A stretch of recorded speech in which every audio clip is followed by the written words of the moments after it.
Hello बच्चों, आज बात करेंगे हेरिडिटी एंड एवोल्यूशन। तो हेरिडिटी और एवोल्यूशन क्या होता है, क्लास 10th का ये चैप्टर है। तो हेरिडिटी एंड एवोल्यूशन क्या, ये चीज समझेंगे। तो हेरिडिटी होता क्या है, ये किस तरह से वर्क करता है, कैसे फाइंड कर सकते हैं, कैसे आइडेंटिफाई किया जा सकता है। तो उससे पहले ये समझते हैं वेरिएशन क्या होता है। क्या वेरिएशन क्या होता है, ये चीज समझा जाएगा। और इसका जो नोट्स होगा वो इस वीडियो के लास्ट में अटैच करा दिया जाएगा। इसका जो नोट्स होगा क्या करेंगे, इस वीडियो के लास्ट में अटैच करा दिया जाएगा। ये हमें याद रखना है। तो यहाँ पर वेरिएशन जो होता है, होता क्या है, जैसे एक इंडिविजुअल है, कोई एक पर्सन है, पर्सन ए और पर्सन बी अगर बात करते हैं तो दोनों इंडिविजुअल में कोई ना कोई डिफरेंस मिलेगा। क्या मिलेगा, मतलब इक्वलिटी क्या होगी, नहीं होगी। क्या इक्वलिटी नहीं हो सकती, वाइज सेम नहीं होगा, शेप सेम नहीं होगा, साइज सेम नहीं होगा।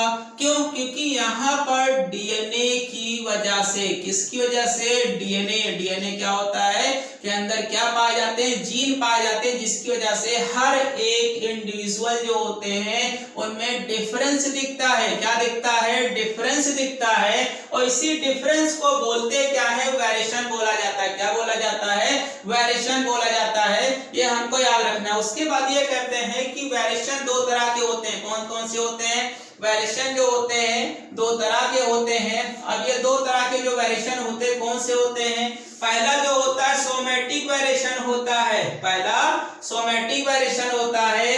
दूसरा जो होता है जर्मिनल वेरिएशन होता है। कैसा होगा, जर्मिनल वेरिएशन होगा।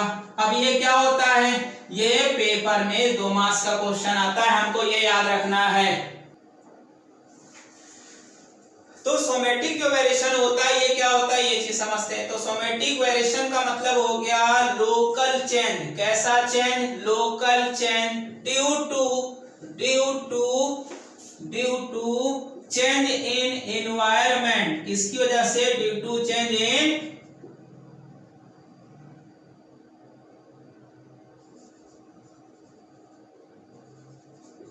तो यहां पर ये याद रखना, सोमेटिक वेरिएशन का मतलब हो गया कि इन्वायरमेंट के अकॉर्डिंग जब अपने आप को हम ढालते हैं, रहने की कोशिश कर रहे होते हैं, तो ये लोकल चेंज होता है। जैसे मान लिया ठंड लग गई, अब ठंड लग गई तो हमने क्या कर लिया, स्वेटर पहन लिया, ठीक है। गर्मी लग रही है तो नहा लिया, ठंडे पानी से थोड़ा सा आराम मिला। तो ये लोकल चेंज होता है ड्यू टू इन्वायरमेंट। तो इन्वायरमेंट जब चेंज होता है तो जिसकी वजह से कुछ ना कुछ बॉडी में लोकल चेंजेस आते हैं।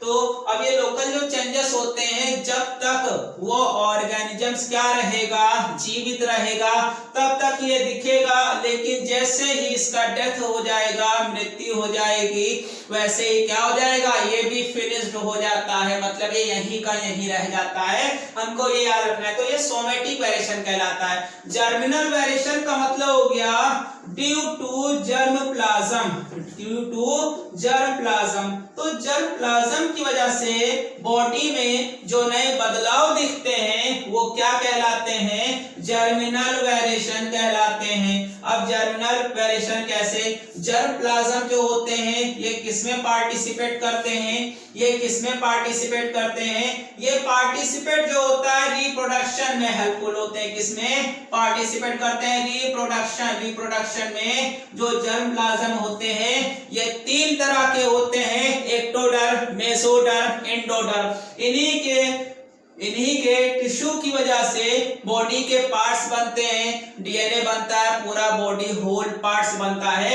हमको याद रखना है, अगर इनमें किसी तरह का बदलाव हो जाता है तो क्या होगा, हमारे बॉडी में भी बदलाव होगा। लेकिन अगर एनवायरनमेंट की वजह से कोई बदलाव हो रहा है तो वो जब तक जीवित रहेंगे तब तक दिखेगा। लेकिन जैसे ही डेथ हो जाती है, मृत्यु हो जाती है, उस समय ये क्या हो जाता है, फिनिश्ड हो जाता है। क्या हो जाता है, समाप्त हो जाता है, फिनिश्ड हो जाता है। लेकिन जर्मिनल वेरिएशन ऐसा नहीं होता है। ये एक जनरेशन से हमेशा नेक्स्ट जनरेशन में क्या होता रहता है, ट्रांसफर होता रहता है। ये हमको याद रखना है। इसके बाद जो हम पढ़ेंगे, इसके बाद पढ़ेंगे हेरिडिटी। वेरिएशन पढ़ा, वेरिएशन के टाइप्स पढ़े। इसके बाद क्या पढ़ेंगे, हेरिडिटी पढ़ा जाएगा कि हेरिडिटी क्या होता है। तो हेरिडिटी भी 2 मार्क्स का आता है। तो हेरिडिटी जो होता है ये चेंजेस होता है, क्या होता है, जो बॉडी में चेंजेस हो रहा है ड्यू टू जर्म प्लाज्म या ड्यू टू जीन या ड्यू टू डीएनए। किसकी वजह से, जर्म प्लाज्म की वजह से जो हमारे अंदर बदलाव होते हैं, और ये बदलाव जो होते हैं ये एक जनरेशन से दूसरी जनरेशन में लगातार ट्रांसमिट होते रहते हैं, लगातार ट्रांसफर होते रहते हैं। तो ये जो प्रोसेस होता है, इस प्रोसेस को क्या बोलते हैं, हेरिडिटी बोलते हैं। क्या बोलते हैं, हेरिडिटी बोलते हैं। तो ये क्या करेगा, ये ट्रांसफर करता है किसको, कैरेक्टर्स को। जो कैरेक्टर्स हमारे डीएनए में क्या हो जाते हैं, कोड हो जाते हैं, उसको एक जनरेशन से दूसरी जनरेशन में लगातार क्या करते रहते हैं, ट्रांसफर करते रहते हैं। तो हमको ये याद रखना है। तो ये क्या कहलाता है, ये हेरिडिटी कहलाता है। दूसरा एक पॉइंट का क्वेश्चन आता है कि फादर ऑफ हेरिडिटी कौन है, फादर ऑफ हेरिडिटी कौन है, ये चीज समझते हैं। ये एक मार्क्स का एमसीक्यू में भी आ सकता है, ऐसे भी आ सकता है। तो फादर ऑफ हेरिडिटी ये कौन है, जी जे मेंडल। कौन है, जी जे मेंडल। ये हमको ये याद रखना है, कौन है, जी जे मेंडल है, ये हमको ये याद रखना है। ठीक है, आगे रहता है इसके अगर फुल फॉर्म की बात की जाए तो क्या बोलते हैं, ग्रेजर जॉनन मेंडल बोला जाता है, जॉनन मेंडल बोला जाएगा, ये याद रखना है। इसके बाद जो हम पढ़ेंगे हेरिडिटी के बाद, वो तो इन्होंने किस चीज की स्टडी की थी, इन्होंने हेरिडिटी की स्टडी की थी, इसको बोलते हैं जेनेटिक्स। क्या बोलते हैं, जेनेटिक्स भी बोल सकते हैं। तो जेनेटिक्स की जो स्टडी करता है वो क्या कहलाता है, जीन के जो स्टडी करेगा जेनेटिक्स, या फिर कैरेक्टर्स की जो स्टडी करता है हेरिडिटी। तो इन्होंने जो पौधा स्टडी किया था वो प्लांट कौन सा है, वो जो प्लांट है पी है। कौन सा है, पी प्लांट है, हमको याद रखना है, गार्डन पी था। तो गार्डन पी का जो फुल फॉर्म होता है ये भी कहता है कि इन्होंने कौन से पौधे के ऊपर स्टडी की थी, उसका साइंटिफिक नेम लिखिए। तो उसका साइंटिफिक जो नेम होता है पाइजम, क्या होगा, पाइजम सटाइवम। तो ये हमको ये याद रखना है, एक मार्क्स हमको इतने में मिल जाएगा। कहेगा कि इन्होंने जीजे जो मेंडल साहब हैं, इन्होंने कौन से पौधे के ऊपर स्टडी किया था। तो इन्होंने स्टडी किसके ऊपर किया था, पाइजम सटाइवम, जिसे पी प्लांट या गार्डन पी के नाम से जानते हैं। कौन सा, गार्डन पी के नाम से जाना जाता है, ये याद रखना है। इसके बाद हम पढ़ेंगे इसमें एक वर्ड फैक्टर।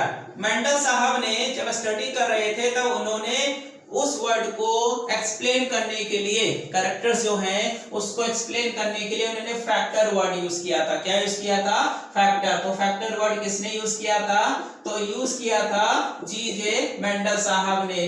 ठीक है, उसके बाद आगे और स्टडी करते हैं। तो आगे स्टडी करने पर फैक्टर हट के उसकी जगह पर क्या आ गया, जीन आ गया। क्या आ गया, जीन। जीन किसने दिया था वर्ड, जॉनसन ने दिया था। किसने, जॉनसन ने दिया था, ये याद रखना है। जॉनसन जो साहब थे उन्होंने क्या दिया, जीन वर्ड दिया। पूछ लेगा एमसीक्यू में या एक मार्क्स का कि हु गेव जीन वर्ड या जीन टर्म या फिर हु गेव फैक्टर वर्ड। तो फैक्टर वर्ड जीजे मेंडल साहब ने दिया था और जीन वर्ड था ये जॉनसन साहब ने दिया था। इसके बाद जो दूसरा हम पढ़ेंगे, अब पढ़ेंगे जेनेटिक्स क्या होता है। क्या पढ़ेंगे, जेनेटिक्स क्या होता है, इसके बारे में पढ़ा जाएगा। तो जेनेटिक्स जो वर्ड था ये किसने दिया था, विलियम बैटसन ने दिया था। किसने दिया था, विलियम बैटसन ने दिया था। ये हमको याद रखना है, किसने दिया था, विलियम बैटसन।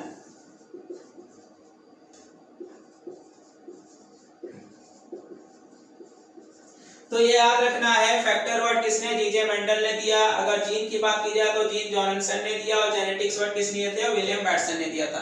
अब इसके बारे में पढ़ेंगे, कैरेक्टर्स क्या होते हैं, ट्रेट क्या होता है, इनके बारे में समझा जाएगा। पूछ लेता है कि what is trait of factor, तो इनके बारे में हम अब समझेंगे।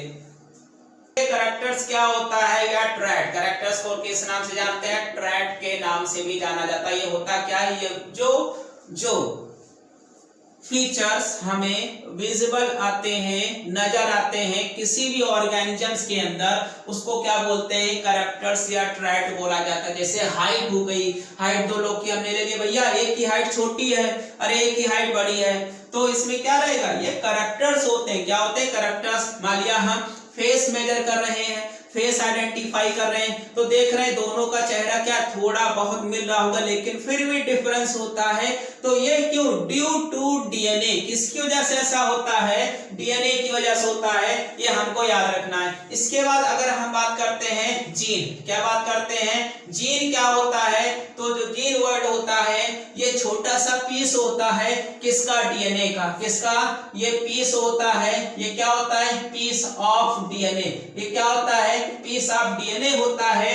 और ये पीस ऑफ जो डीएनए होता है इसके अंदर स्टोर होता है, इसके अंदर क्या स्टोर होता है? इंफॉर्मेशन स्टोर होता है। Information of characters. किसके बारे में? इंफॉर्मेशन। और किसका कैरेक्टर? यहाँ पर किसका इंफॉर्मेशन स्टोर होता है? कैरेक्टर्स का इंफॉर्मेशन जो होता है वो स्टोर होता है। तो किसके अंदर होगा? हमेशा जीन के अंदर होता है। जीन क्या होता है? छोटा सा पीस ऑफ डीएनए होता है जिसके अंदर कैरेक्टर जो होते हैं वो क्या होते हैं?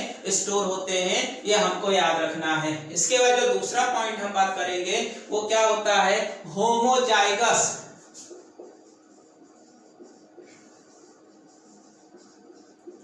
होमोजाइगस कैरेक्टर्स क्या होते हैं? होमोजाइगस कैरेक्टर्स क्या होते हैं? होमो का मतलब क्या होता है? होमो का मतलब सेम होता है। क्या होता है? सेम होता है। तो इसका मतलब ये हो गया कि जो पेयर में कैरेक्टर्स पाए जाते हैं उनका कंडीशन कैसा होगा? सेम होगा। कैपिटल टी या कैपिटल आर या कैपिटल सी कैपिटल, मतलब दोनों क्या है? सेम है। तो यहाँ पर होमोजाइगस कैरेक्टर्स में यह होता है कि जो पेयर में एलील्स या कैरेक्टर्स जो जीन पाए जाते हैं उनका जो कैरेक्टर्स होगा वो कैसा होगा? सेम होगा। तो ये हमको याद रखना है, ठीक है। तो ये होमोजाइगस कैरेक्टर्स होते हैं। तो होमोजाइगस जो कैरेक्टर्स होते हैं इनमें क्या रहता है? जो कैरेक्टर्स होते हैं उसमें कॉन्ट्रास्टिंग जो कैरेक्टर्स होते हैं, ये जो कैरेक्टर्स हैं दोनों कैपिटल है। इसका मतलब क्या? होमोजाइगस। हेटेरोजाइगस में इसका अपोजिट होता है। क्या होता है? दोनों कैरेक्टर्स सेम नहीं होते,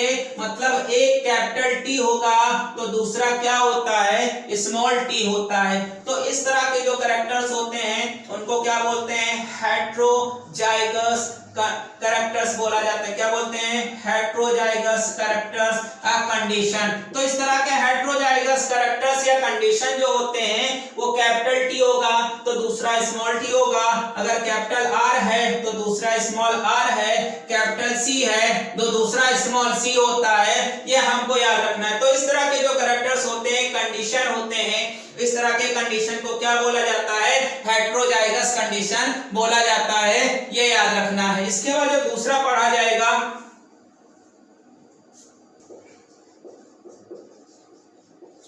इसके बाद जो दूसरा है जीनोटाइप फिनोटाइप। ये तो भैया अक्सर पूछ ले जाता है व्हाट इज जीनोटाइप या डिफाइन फेनोटाइप या डिफरेंशिएट बिटवीन जीनोटाइप फिनोटाइप। तो हमको याद रखना है जीनोटाइप में क्या होता है? जीन पाया जाता है। किसके स्टडी करते हैं? जीन की अगर स्टडी करते हैं तो वो जीनोटाइप कहलाता है। ये विजुअल नहीं होता। क्या नहीं होता? विजुअल नहीं होता, नजर नहीं आता। यह हमको याद रखना। ये किसके अंदर बैठा रहता है? ये डीएनए के अंदर बैठा रहता है, जीन के अंदर बैठा रहता है। यह हमें याद रखना है। तो इस तरह के जो कैरेक्टर्स होते हैं उनको क्या बोला जाता है? जीनोटाइप बोला जाता है। क्या बोलेंगे? जीनोटाइप बोला जाएगा। दूसरा इसका दूसरा जो आता है फेनोटाइप। फेनोटाइप का मतलब हो गया कि ये जो है इस तरह के जो टाइप्स हैं वो अपीयरेंस होंगे, हमको दिखेंगे। जैसे हाइट हो गया, कलर हो गया, सीड का हाइट हो गया, कलर हो गया, शेप हो गया, साइज हो गया। तो ये सब किसमें आता है? ये फेनोटाइप में। फेनोटाइप में क्या होगा? कैरेक्टर्स विजिबल होते हैं, नजर आते हैं, बताएंगे हाँ भैया ये इस कलर का है, हाँ भैया इसकी हाइट इतनी है। तो इस तरह के जो कैरेक्टर्स आते हैं वो क्या कहलाते हैं? फेनोटाइप कहलाते हैं। लेकिन जिनको नहीं देख सकते हैं वो जीन आते हैं। जीन को हम नहीं देख सकते, भैया इस डीएनए में ऐसा हाइट है, इसको हटा दो, बड़ा हाइट लगाओ, ऐसा तो नहीं होने वाला ना। तो इसका मतलब क्या हो जाएगा? जीनोटाइप हो जाएगा। यह हमको याद रखना है। अब इसके बाद जो पढ़ेंगे क्रॉस या हाइब्रिडाइजेशन क्या होता है? क्रॉस या फिर हाइब्रिडाइजेशन क्या होता है? यह याद रखना है। क्रॉस या हाइब्रिडाइजेशन। क्रॉस का मतलब क्या होता है? क्रॉस का मतलब होता है ये क्रॉस है। तो तो क्रॉस का मतलब हो गया कि हमने एक तरफ कैपिटल टी उठा लिया, दूसरी तरफ स्मॉल टी ले लिया। ये एक प्लांट है, ये एक प्लांट है। सबसे पहले इन दोनों के बीच में जो क्रॉस कराते हैं तो वो क्या कहेंगे, इन दोनों के बीच में जो रिएक्शन कराएंगे, जो भी हम कराएंगे वो क्या कहलाता है, क्रॉस या हाइब्रिडाइजेशन। हाइब्रिडाइजेशन क्रॉस का मतलब हो गया कि देख रहे हैं यहाँ कैपिटल टी यहाँ स्मॉल टी, तो capital T small T combine हो जाएगा और क्या बनेगा, एक नया तरह का प्लांट बनेगा जिसके अंदर कैसे कैरेक्टर है, हेट्रोजाइगस कैरेक्टर्स होते हैं। तो जब हेट्रोजाइगस कैरेक्टर्स होते हैं या फिर होमोजाइगस कैरेक्टर्स होते हैं तो उनको क्या बोलते हैं, क्रॉस या हाइब्रिडाइजेशन बोला जाता है, ये याद रखना है। अब इसके बाद हम बात करेंगे मोनोहाइब्रिड क्रॉस क्या होता है। हेरिडिटी एंड एवोल्यूशन का अगर नोट्स है तो आप डिस्क्रिप्शन बॉक्स में जाइए, वहां पर इसका लिंक दिया गया, वहां से आराम से आप क्या कर सकते हैं, नोट्स प्राप्त कर सकते हैं हेरिडिटी एंड एवोल्यूशन का।